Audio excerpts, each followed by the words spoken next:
Hello and welcome back to Highway to Hoover, a production of SEC Extra over at d1baseball.com.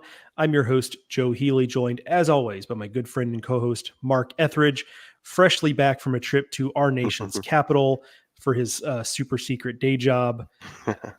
For off the top, an apology for me. I said on our last episode we did, Mark will be gone, but I'll do an episode, bring on a guest. Well, turns out I lied to you guys. I'm sorry about that. If we're gonna have an honest relationship with each other as podcast host and listener, we need to be honest. And I intended to, but life happens. Scheduling snafus happen.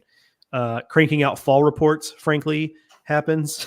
It ends up taking up quite a bit of time.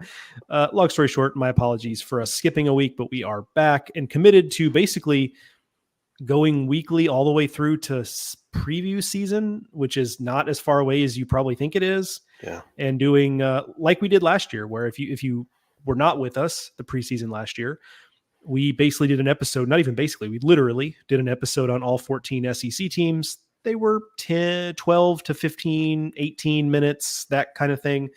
So we will do that again, and that will happen late January, early February, thereabouts. So be on the lookout for that. But until then, we will come at you with weekly episodes on kind of whatever just a gumbo of different items as we've been doing the last several months. First, before we jump into anything else, I have to let you know that this episode of Highway to Hoover and every episode of Highway to Hoover is brought to you by Pitch Logic, the system used by players, coaches, scouts, and instructors at all levels of play, from youth leagues to the big leagues. The easy-to-use and affordable technology makes the platform accessible to every player at every level. All the metrics and features used at the highest level. See pitchlogic.com for more information.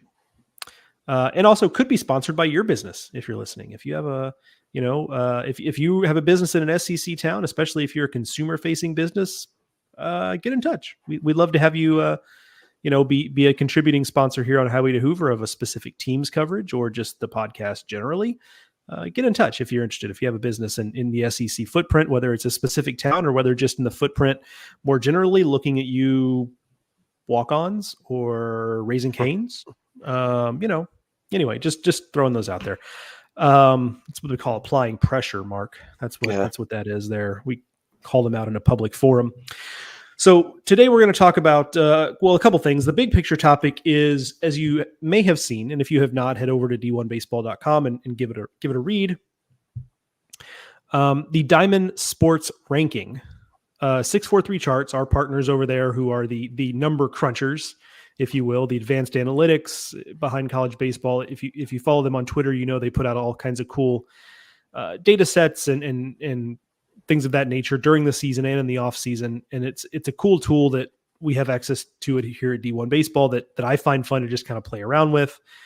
Well, they've come up with an RPI alternative, for lack of a better way of putting it. So Mark and I are going to jump into that. And I should say at the top, we are not going to get into today the specific data machinations, how it compares to RPI, how the SEC in 2023 or 22 or any previous year would have looked with DSR versus RPI. We will get to that on a future episode, I promise. I would not be doing my duty as podcast host if I did not let Mark put on his Nerdmaster General hat and talk about that stuff. However, Mark and I have not looked under the hood of this thing yet, to be fully transparent with you.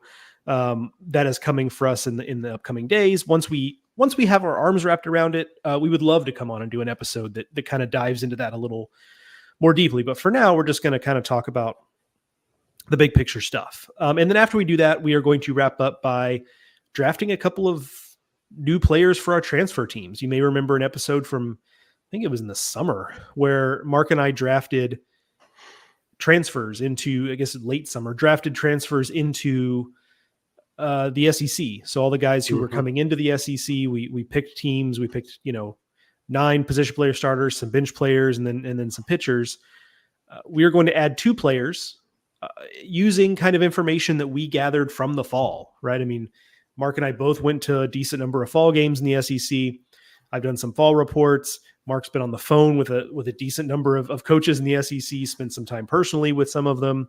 So we've gotten a little more intel than we had when we first did this draft. So we're going to add a couple of new players to the mix. So that will be at the end of our episode here. We anticipate doing that one more time, adding a couple of more players right before the season starts, I think. So that'll be fun to do, and then to track the results as the season goes on.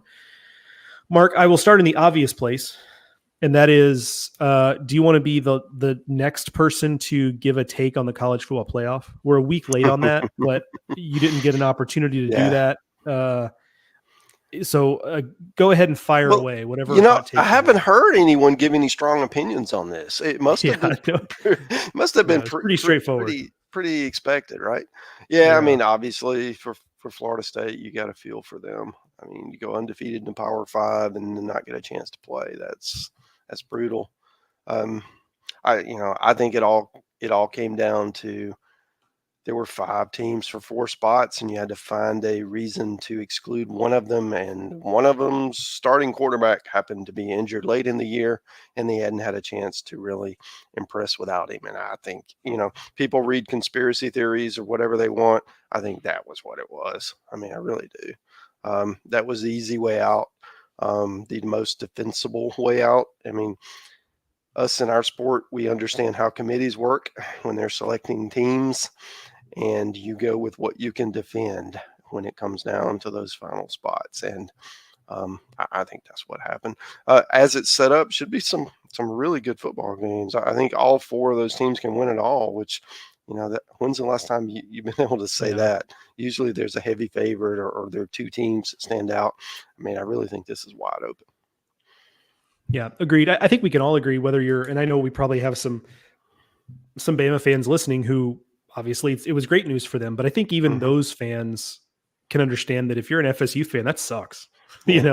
Like not just that you went undefeated and got left out, but like you're probably jazzed up that, hey, look at us. We lost our quarterback who's been everything for that offense. I mean, they have some good skill guys, wide receivers in particular, but for the most part, like this is the guy driving the bus for us offensively.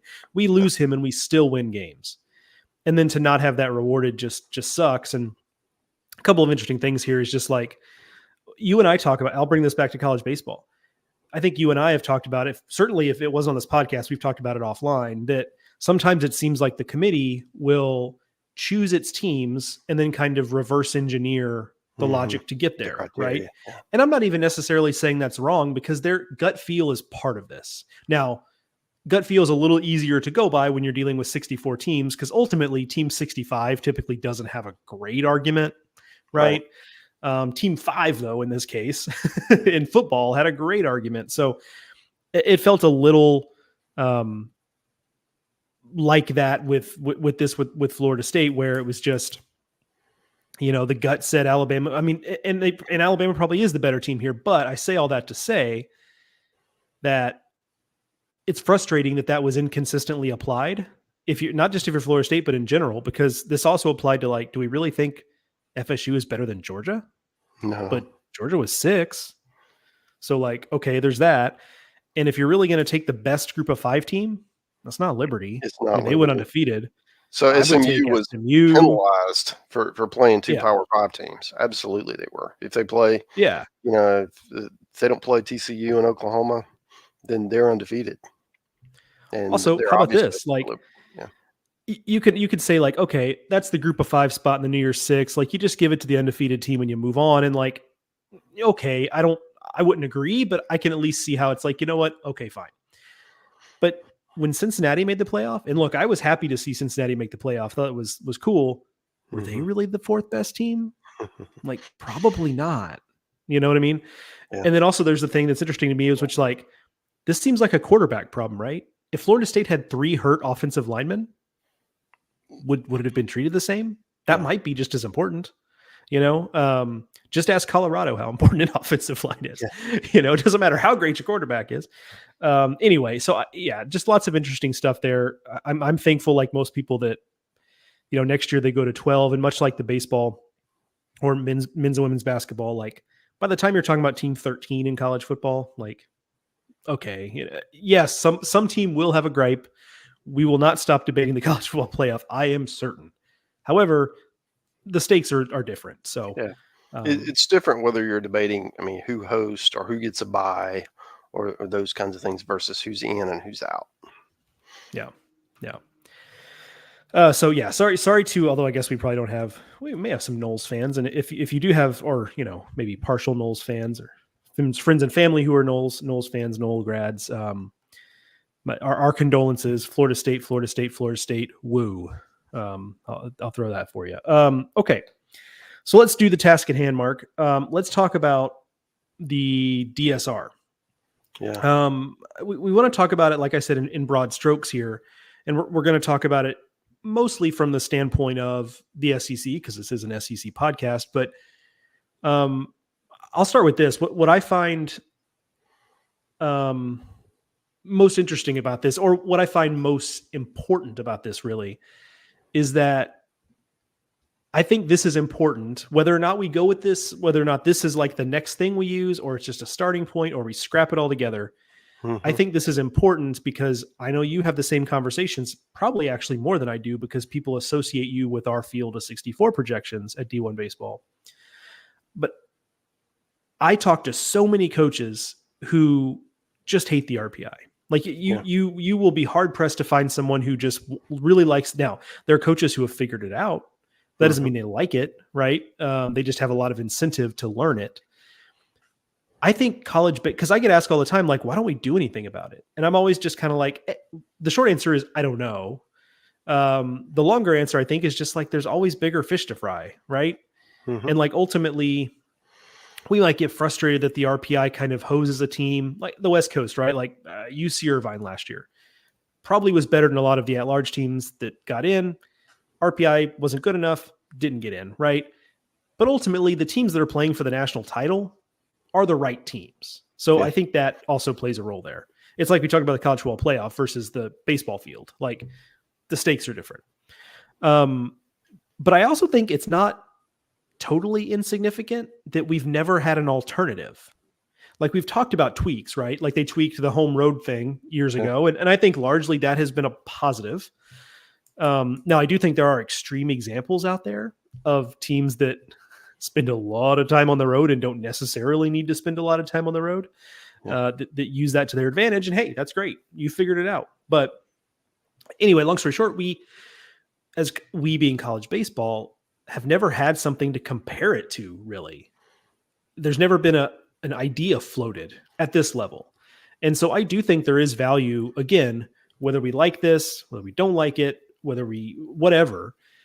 I think it's just good that we have something out in the public arena like this that we can pick apart now, because I do think there was some level of just like everyone looking around saying, is someone going to do something about this? And then everyone else being like, well, who would you suggest? And, a lot of, I would say finger pointing, but just kind of people looking around waiting for someone to step up. And so if nothing else, I feel like this is a starting point. Yeah. Well, there's a lot to unpack. I guess first off, you desperately do need a way to compare teams that don't play each other and don't play similar schedules. And that's why there's a market for a tool like this. And the committee absolutely relies on it. You could make the case they over rely on it. I have made that case many times. And I do think that if you look at, historical seeding in the tournament and who's included and who's not, you can oftentimes just go straight down the RPI list. Maybe you jump off a couple of outliers that have something else that distinguishes them as not worthy, and someone else, so they just take the next team, right? And it continues to go down the list. And so when you have a tool that you give that much significance, it needs to be accurate. And that's been the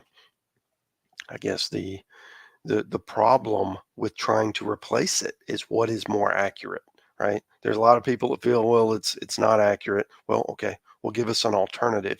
And there have been some. I mean, Boyd Nation has the ISR out there that's been around a while, but it's never really caught hold. And people, I guess opponents of it, would say that it props up the West Coast, where the RPI doesn't, right? So it's kind of the inverse. And so people on the West Coast like it, right? Because it makes them look better. And so I think what you're going to have is, one, people are going to need to be able to understand it. Okay. Just blindly trusting a new system is a tall order. Okay. So with any system, including, the DSR that was just released, they're going to have to be transparent with it in order to, at least at the, executive levels, in order for people to trust it and to rely on it. And that to me is the biggest obstacle, right? You've got to trust it, and honestly, you're going to have to do that over, with multiple seasons worth of data. Okay. So that you can see trends, and hey, maybe it looks better this year, but next year it doesn't, or the year before, it didn't. So you're going to have to do an annual comparison. The good thing about this is there is data, from a one loss standpoint, that you can go backwards, right? But if you're using a lot of these advanced stats, how far back can you go? Right? How far was some of this tracked, which makes this more challenging. Okay, and we can get into, win probabilities and things like that it's going to include. And in order to have that, it is more challenging. Hey, I can't just go back and run, 2013's results, because I don't have all that data, or I potentially don't. I don't know what they have and what they don't, but I doubt it. So that's going to be, for me, the biggest obstacle. All right, if just having that, credibility and trustworthiness, in a tool, if you're going to actually do what you'd like to do, is you want to give the committee an improved, metric to evaluate teams and compare teams that don't play each other, or even if they do play each other. I mean, it's a long season. So, because baseball's one of the most random sports out there. You can get swept by a team and they're still better than you, right? Based on an entire season. So, those are some of the things. I think there are a few things that caught my eye with this that I'll highlight. I think one is, it's going to look at teams' record when you played them. Okay. So I'm kind of curious, how that's going to work, especially with early season results. And, most of the non-conference action is really early in the season. Okay. So how does that work? Another thing is it's going to heavily weight conference performance. Um, all conferences are not created equal. So it will be, interesting to see how that is, uh, uh, uh, I guess, utilized. And then margin of victory. That's something that a lot of rating systems don't include. RPI certainly doesn't. Um, a 9-run win is more impressive than a one run win, and that will be taken into consideration with this system, where it isn't, in others. So those are probably some of the high level things that did catch my eye. There's not really a home road component. There's a really small, where the game is played, but not like the RPI that really values teams that go on the road. Be interesting to see, the thought process that went into that. So, eager to kind of dig into it, talk to some of the engineers, and how they landed where they did, why they weighted certain things, higher than others. But as a result, this is certainly a positive. I think we all want to improve the game. The RPI is one of the most griped aspects of our sport, and anything that moves us in the right direction, even if it's just from a dialogue standpoint. Maybe this isn't the answer, but it gets us to the answer, and I think that's something we can all get behind. 100%. I think it's, to that end, you talk about, it's one of the most griped about things in our sport. And I think it made me think about what this is actually about. The griping about the RPI, not that 643 charts came up with this new formula, but just the griping. How I started to, for the listeners, I started to talk about this with Mark before he went on air, and I was like, no, let me save it. But I asked Mark, how, like, when you get in an argument with your wife, and it's about something specific, but as you're arguing, you realize that this isn't about the specific thing. This isn't about taking the trash out, right? Yeah. Or doing dishes. It's about something else. And you've just kind of, for whatever reason, latched on to the one thing. Uh, I feel like this might be a little bit of that, where I think there are, and it could be about a lot of things. Obviously, you ask 100 coaches what their problem with RPI is, you're going to get not 100 different answers, but you're going to get a lot of different answers, many of them nuanced, and most of them how it affects their program, right? The West Coast coaches will say, well, it always hurts us, right? We don't get as much credit. And then you talk to a mid-major coach and they say, well, we can't really control. We try to call up an SEC club and they don't want to play us. So, we don't have as much control over it, all that kind of stuff. So, but I feel like in the big picture, one of the big things this is actually about is that I don't think coaches, but college baseball as a unit, media, frankly, administrators, the coaches, all that, don't like the idea that a certain subset of coaches have figured it out, and that you can kind of see it coming ahead of time. And if you look at the RPI darlings, for better or worse, and let me be very clear about this, I commend the coaches who take the time to figure out the RPI and schedule to it. I think have your head in the sand if you don't, but that is not the same as liking it. Right. Yeah, and right. so, I do think a large part of what this is we've gotten to a point where certain programs do a very good job of scheduling for RPI. And I think there are others that are like, maybe we aren't able to do that in the same way. So we feel like we're getting left behind. And then B, that like, that's not what scheduling should be about. And I would argue that point a little bit, because this happens in all sports, right? College sports, just the scheduling game is part of it. Yeah. So I would argue that a little bit, but I can at least understand where they're coming from. So I don't know how you feel about that, Mark, but I kind of feel like this is a little bit of where a lot of this ire comes from, is that the idea that you can figure the RPI out, and that it's kind of created a little bit of an imbalance with who can do what. That it's more nuanced than that, but I can't help but fight that feeling. Yeah, I think that's part of it, Joe. I do think that that coaches who have figured out playing teams on the road with high winning percentages will help your RPI, regardless of how those winning percentages were constituted. Okay, even if it was against bad teams, you're bringing those in, but those don't hurt you as much as the other helps you. Okay, and we can look at the math if you want. So those are the kinds of things that kind of, especially old school coaches bristle. Feel like they're being gamed. Okay. The other part of this, and we haven't talked about this yet, is that teams are actually, but with the current RPI system, teams are actually rewarded for not playing games. Okay.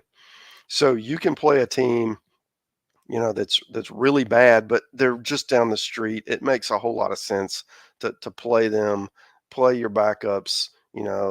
There's a whole lot of reasons to play them, but if you play them, yeah, you're going to win, but your RPI is going to fall when you win. Okay. So that's just that goes against all of the tenets of competition. Okay. We're supposed to be able to play games, and if we win, that's a good thing, right? But this is a problem just for scheduling it. So that is something that this DSR is trying to address, right? So it's going to be zero sum, where you're going to take, the winner takes from the loser, and you might not take much if they're not very good, but you aren't losing ground. Okay, with that process, which I think we all can agree this is a good step. The problem with the RPI is there's not a real good way to do it based on how the formula is designed. So I do think that, from what I've seen so far, there's potential. There's obviously questions and probably things that need to be tweaked. But this is all positive, right? Somebody has to do something, and kudos to 643 for putting something together, and let's advance this topic. Agreed. Yeah, and I think that's if you really nailed down and I think this really came to light the last couple of years. If you ask people what is the single biggest issue with RPI, I think what you would get is a lot of answers that boil down to I shouldn't know as soon as I walk on the field against a team that we're going to be in worse shape Mm-hmm. from a metric standpoint by the time we're done, Yeah. regardless of how the game goes. Right. And so there's a lot of knock-on effects of that. You mentioned the canceling games, and that's gotten a little bit more overt in recent years. But you and I both know we'd look at games that are on the schedule. You know, a team that's we know is probably going to be trying to host, and they've got a game against a local opponent who never wins Mm-hmm. on May 8th, right? And we're like, well, there's going to be a rain out regardless of what the weather looks like Right. on May 8th, right? So this stuff has been going on a while, but I think at a bare minimum, if this system can put a stop to that, I think we will have taken a big step forward, because I just think you're right. Fundamentally, that is a thing that we need that incentive to be gone, you know? Yeah. And I think there's also like yes, from a competition standpoint, there's that, but I also think I've been concerned about the equity piece of things, in that basically what you're telling, and this matters. Let's make it specific to the SEC. You're telling SEC coaches, do not play SWAC teams. Right. But you look at the footprint of the SWAC and you look at the footprint of the SEC, and you can lay them on top of each other, basically, right? The SWAC added some teams that used to be in the MEAC. It's gotten a little muddier, but those teams have to make a schedule too. Right. Yeah. And there's a different in budgets. And so SWAC teams tend to play fewer games in general. Some of that is budgetary, I'm sure. But I also think there, to a certain point, it's just like, and there are teams that do a good job of this. The Mississippi schools do a very good job of playing, MVSU and other teams, right. Those teams in the state from the SWAC, they historically play those teams, Alcorn, all that. But there are other places that just don't play those games because they know how it's going to impact them. And those SWAC teams have to make schedules too. And this is true. You go up the Eastern Seaboard and teams from the NEC have to schedule. But UConn's a great example. If you're UConn and you're always a team that's like 39 in RPI, it seems like every year UConn is like right around there or on the hosting bubble, right? Right. How many games do you want to play against the NEC? So this will not totally alleviate that, because to your point, Mark, you want to play good teams, but it at least takes off the table just the idea of we absolutely cannot play this game. Yeah. Well, the other thing that really caught my eye is something, I don't know if I like it or not, but it's definitely interesting, is to weight weekend games, specifically Friday games, higher than Saturday, higher than Sunday, and also higher than midweek. Okay, based on the pitching. And this is unique to our sport, where you start with your best pitchers and you work out, right? So a win against, the fourth starter, even though you threw your own fourth starter potentially, won't weigh as heavily as winning on Friday. So it also kind of goes to what you're talking about, where you're not hurt as much by playing some of these midweek games and playing teams, that you really would like to play from a geography standpoint. So I do think that, I have to see how that works and how the math looks and all that good stuff. But I do think there's some potential there to get a more accurate result, because we've all seen in the past where, a team loads up and they throw basically their entire weekend staff on a Tuesday night in order to get that high profile RPI win against, the 4th through 10th pitchers on the other team. And while that's great for that underdog, it doesn't really give you the accurate evaluation that you're looking for when you're trying to hey, they beat this team, but there's an asterisk there. So I do think that something like that has potential if utilized properly to give us more accurate results. Yeah, we will leave this conversation there. Again, I promise we will, once we have a little more information, once Mark and I have our arms wrapped around it, we will come back and do another episode. I truly don't know this. It might just be Mark and I. It might be someone with 643 Sports joining us on the show. Like, we're not exactly sure yet, but we assure you we will come back. Right. We will come back with another episode to kind of actually crunch some numbers and do some comparison shopping maybe of how the SEC will look with one versus the other. So that is still coming. So stay tuned for that. Mark, what do you say we draft some transfers? Let's do it. So for those who do not recall, you can go back and find the episode late summer. Mark and I drafted full teams of players transferring into the SEC. And we're going to get two opportunities to add players. One is now. You're listening to it literally right now. The other will come January, early February, as kind of a final couple of additions to our teams. You may be asking, do you have a scoring system? And how will you judge who has the better team at the end of the season? And to that, I say, no, we do not. And I don't know, but we'll figure it out. We'll get 643 charts to come up with a scoring system for us. Maybe we just outsource this work, Mark. We'll figure something out. But regardless, it'll be a fun exercise either way. So we're going to add a couple of players today who weren't drafted the first time around. We could pick two pitchers, two position players, one of each. It's kind of dealer's choice here. So to get us started, for those who are watching, you'll see it. But for those who are listening, I'm holding up a coin. Now, for our younger listeners, a coin is something you used to use to buy things. Yeah. Right? Now you just flip it. I just dropped it. Yeah. Yeah. Now it's, you may not have seen one of these in a long time. As a child, coins to me, especially this is a quarter, quarters to me used to give me the freedom to go over to a store in a strip mall by my house called Saul's that sold baseball cards by the pack.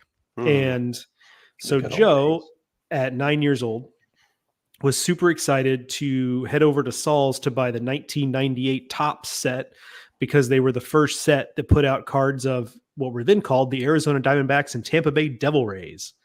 So I became the owner of a bunch of Devil Rays Randy Wynn cards in the winter of 1997 and 1998.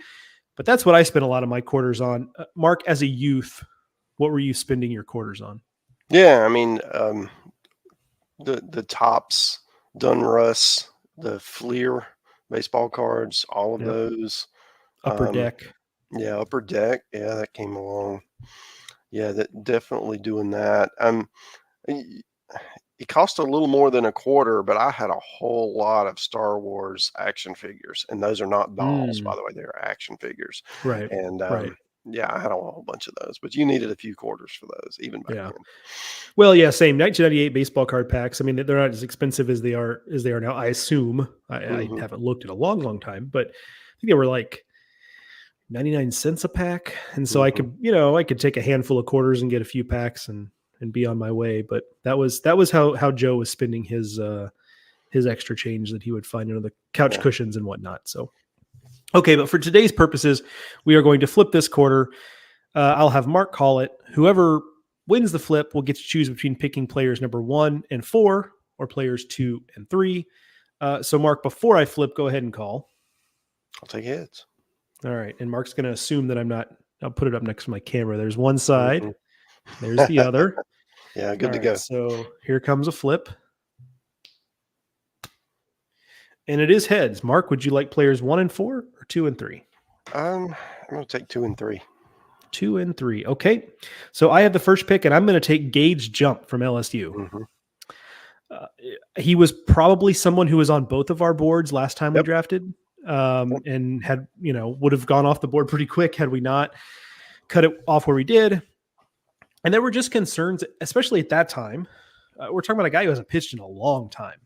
And so I think there were understandable concerns on our part. Now, with the fall behind us, you and I both have heard a lot of positive things about Gage Jump at LSU, not just in terms of his health, not just in terms of his stuff, but in terms of, hey, we're probably going to trust this guy to have a big role. Yeah, he looks like a weekend guy. He really does. That's a lot of what I'm hearing. Now, is there going to be some rust? Probably. Is it not as easy as just like, hey, get out there, kid, and be an SEC weekend guy? Of course. But so much of this, as we're drafting these players, is who's going to get opportunities. And Right. I'm comfortable in saying right now that Gage Jump is going to be someone who gets a lot of opportunities at LSU. So he's my first pick. Mark, who you got? Yeah, I'm going to go Logan Kohler, Mississippi State, third baseman. Good one. He's on my He, list. yeah, he's going to be a middle of the order guy for them, and that's a good middle of the order. So he should get pitches to hit, men on base in front of him, all of those things. Yeah, when I talked to Chris Lamonis earlier this fall, that was one of the things, because I was wondering, because it's a crowded infield. Would he be one of the guys that gets squeezed out? No, he's a middle of the order guy. He's a good defensive player. He's what you're looking for at third base. And after a year where Mississippi State, they had some churn, with some of those position players, they feel really good about what he's going to give them heading into the spring. Good choice there. Yeah, he's someone who I had on my list and who, like Gage Jump, my opinion of him has changed quite a bit since we did this. He was someone who was not really on my, I knew who he was obviously, but he was someone not really on my draft radar when you and I did this late in the summer. So he's a good choice here. Mark, who do you got with your next pick? I'm going to go TJ McCants, going from Ole Miss to Alabama. Outfielder, probably going to be an everyday center fielder. I saw him in the fall, the exhibition game. He had a home run. I mean, I think he's going to hit somewhere probably 5th, 6th in that lineup. And if he continues to hit, he's going to stay there. So I think he's got a chance to put up some good numbers for a team that with a lot of new players, a lot of transfers, and that kind of makes it hard to pick, a player from Alabama because there's just so much uncertainty. But I do think, him being a veteran, him having a lot of SEC at bats, I think he's going to be in there every day. It's true there's a lot of uncertainty at Alabama, but I was looking back at the teams you and I drafted at the end of the summer, and we really went in on them. Well, there were a lot to pick from, right? Yeah, Petridge got taken, Slight got taken, Colson Buchanan, one of the other pitchers whose name is escaping me, my apologies, but we were in on their transfers, generally speaking. So another good choice there. Gosh. I'm going to go with Javon Hernandez from Auburn. Okay. Another guy who I think is going to get a lot of opportunity, but here's more of what it is. I think we've seen with the transfers who are going from mid-majors to big programs, and Hernandez going from Jacksonville State to Auburn, the thing that seems to, from a position player standpoint, the thing that seems to translate the most is, can you really hit? Like, there are guys who are power guys at mid-major level that go up, and it's like, okay, they might hit some home runs, but they're also, if they have swing and miss in their game, that's going to get exposed in the SEC. And so you might hit 230. Okay, you hit 12 home runs, but you struck out 75 times and you hit 230. Speed tends to play pretty well, but if you're not a good base runner, you might swipe 20 bases and get caught 10 times, right? And that's not necessarily right. And you just don't hit enough, right? Exactly. But guys who can really hit, and Hernandez, I think, hit something like I don't have a stat line pulled up, but 374 last year at Jacksonville State. I mean, that's a guy who can really hit. And again, we always use this as an example, and there will never be another Sonny DeShera in so many ways. But what really made him a fit is the dude could just hit. Like, he had, bat to ball skills were great. He had super quick hands, which you wouldn't think from a guy his size. Had just a great feel for hitting. Like, I've had coaches say that he was just such a good innate hitter. And so I'm betting on Javon Hernandez kind of having a similar thing happen. Just a guy who really has a good feel for hitting, a guy who's going to find the barrel, a guy who's going to have good at bats, a guy who doesn't have a ton of, isn't going to have 75, 80 strikeouts. So I feel good about that from that standpoint. So that's my second pick. So I went one pitcher, one hitter. Yeah. Mark, you went two hitters. Tell me a little bit, and I do this because there's really no, like Mark and I know who the available players are. There's really no Mhm. advantage to being open about it. But so tell me who you kind of had on your list, Mark, that you are leaving on the cutting room floor to maybe be selected again in January, February. Yeah. There were a couple of Georgia infielders I'm really high on. Colby Branch, really pick it at shortstop. I was so impressed seeing him in Jacksonville. I think, you know, I think he's going to hit enough to play every day, and because the defense it's really good. I was really impressed. And then also with Georgia, Paul, is it Totes, the guy from Purdue? Tates. Teets? Tates. Tates. Okay, Tates. Like TATES. Yeah. Yeah, it's TOETZ, which is Yeah. interesting. Yeah. Yeah, he probably has people butcher it quite a bit. Oh yeah. Oh yeah. I'm sure. So anyway, really good stat line. At Purdue, I think he was their Triple Crown winner. I think so he's had a lot of success. The problem is Georgia.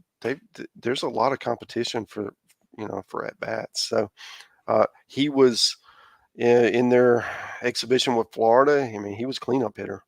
So I think he's got a chance to be one of the better bats in their lineup, assuming he can have some early success and stay there. So it's kind of that high risk, high reward kind of player because he certainly has a track record.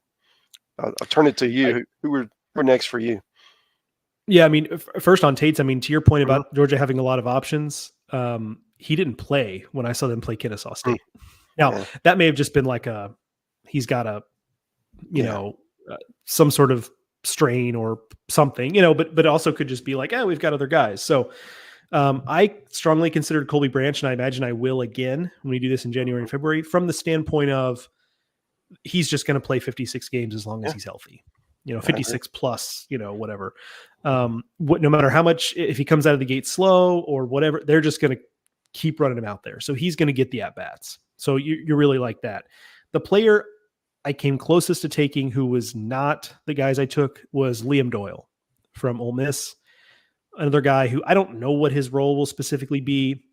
Our colleague Aaron Fitt is doing the Ole Miss fall report, and I'm kind of eagerly awaiting, to read about pitching staff roles for Ole Miss, as I imagine Ole Miss fans are too. But Doyle was great last year at Coastal, and kind of no matter what his role is, weekend guy, swing guy, stopper, and he's just going to get a lot of innings, and he's a big strikeout guy. So I think there's going to be a lot of value there. So he was the guy I probably was closest on pulling the trigger on. I'll throw another one out there, another pitcher, Sawyer Hawks from Vanderbilt. Kind of feels like the inside track guy to be their closer. So we'll have to see specifically, but I saw him in the fall. Stuff looked really good. It looks ready for the SEC. So I think there's value there as well. So I mean, a lot of good players still on the board for the next time we do this. So and if you want to go really high risk, high reward, there's Pierce George at Alabama. Oh yeah, sure. 3 digits this fall consistently. I mean, he was sitting at 100. He wasn't flashing it. He wasn't just touching it. He was sitting there. So if he throws strikes, he's a difference maker. He just doesn't always throw strikes. So as that development continues, and it's definitely somebody to watch. For sure. Yeah. If they can keep him in the strike zone, like you're right. I mean, that is a very high risk, high reward type of choice there. It'll be interesting that's a good thought process, because I've typically drafted safe with these things, and maybe next time around, I'll take some swings. We'll see. Cool. All right. That feels like an episode, Mark. Let's go ahead and wrap it there. Again, we will be back with weekly episodes up until we start doing preview stuff. Obviously with the holidays, you're going to get a pre-recorded episode or two along the way, but we promise we will make those as fun and timely as we possibly can, hoping to bring on maybe some other voices and do some different stuff leading up to our preview content, which again is coming up before you know it. I know I am both incredibly excited about that and also daunted by it, frankly. So that will be here soon. So that'll do it for this edition of Highway to Hoover, a production of SEC Extra at d1baseball.com.